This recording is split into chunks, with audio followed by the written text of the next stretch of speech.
વડનગર તાલુકા પંચાયતની મીટિંગ ખાતે સરપંચ એસોસિએશનનો કાર્યક્રમ યોજાઈ ગયો હતો। વડનગર તાલુકા પંચાયતની મીટિંગ હોલ ખાતે સરપંચ એસોસિએશનનો કાર્યક્રમ યોજાયો હતો, જેમાં વડનગર મામલતદાર એનબી રાઠોડ તેમજ તાલુકા વિકાસ અધિકારી કેતન પ્રજાપતિ સહિતના મહેમાનો હાજર રહ્યા હતા। તેમાં વડનગર મામલતદાર રાઠોડ નવનિયુક્ત સરપંચ પદે બિરાજમાન થયા હતા। તેમણે શુભેચ્છા પાઠવી હતી। ગામનો વિકાસ માટે પ્રજાજનો સાથે રહી વિકાસ કરવો તેવી વાત કરી હતી। પ્રજાજનો સાથે વ્યવહાર એવો રાખજો કે ગુસ્સો ક્રોધ પર કાબુ રાખી કામ કરશો તો સરકારના જે લાભો હોય તે પણ શાંતિપૂર્વક રીતે પ્રજાજનોને લાભો અપાવશું। ટીડીઓ કેતન પ્રજાપતિ ગામના વિકાસ માટે રોડ રસ્તા લાઇટ પાણી વ્યવસ્થા સ્વચ્છતા તથા ડિઝાસ્ટર વિશે વાત કરી હતી।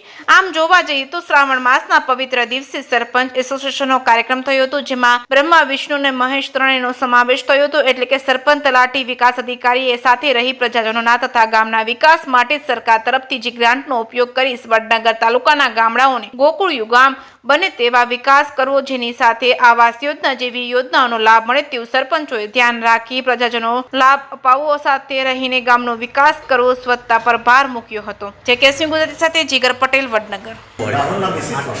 માર્ગદર્શન પૂરું પાડ્યું। આજે જે એસોસિએશનની મીટિંગ મળી છે એમાં કઈ રીતે કામ કરવું, કઈ રીતે સંગઠનથી કામ કરવું એ માટે અમે બધા ભેગા મળીને કરીએ છીએ। કદાચ જરૂર પડશે તો ડીડીઓ સાહેબની પણ માર્ગદર્શન લે છે અને કઈ રીતે કોઈ પ્રોબ્લેમ હોય પણ એ પણ અમે ભેગા થઈને સોલ્વ કરીશું। કોઈ ગામમાં કોઈ તકલીફ હશે તો આ એસોસિએશન જેવા આપણે સ્થળ પર જઈ અને એનો પણ નિકાલ કરીએ છીએ। આજરોજ વડનગર તાલુકામાં સરપંચ એસોસિએશન તરીકે મારી પસંદગી કરી છે અને તે માટે વડનગર તાલુકાના તમામ ગામોને સાથ સહકાર આપીશ અને વિકાસના દરેક કાર્યો હું કરીશ અને સરપંચનો આભાર વ્યક્ત કરીશ અને એમનો દરેક પ્રશ્નોનો એમના હકો માટે લડવા માટે અને દરેક વિકાસના કાર્યો માટે હું મારી ફરજ કરું। ટીડીઓ સાહેબે યોગ્ય માર્ગદર્શન પૂરું પાડ્યું। ટીડીઓ સાહેબે યોગ્ય માર્ગદર્શન પૂરું પાડ્યું અને તેમની સલાહ લઈને દરેક વિકાસના કાર્યો કરીશું।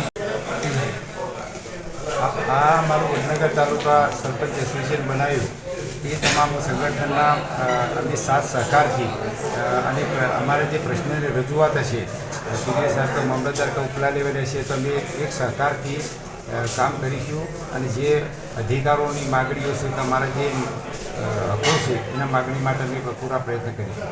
સરપંચો ઉપર સાચા ખોટા આક્ષેપો થતા હોય છે, તો એ બાબતે તમારા શું પગલાં રહેશે?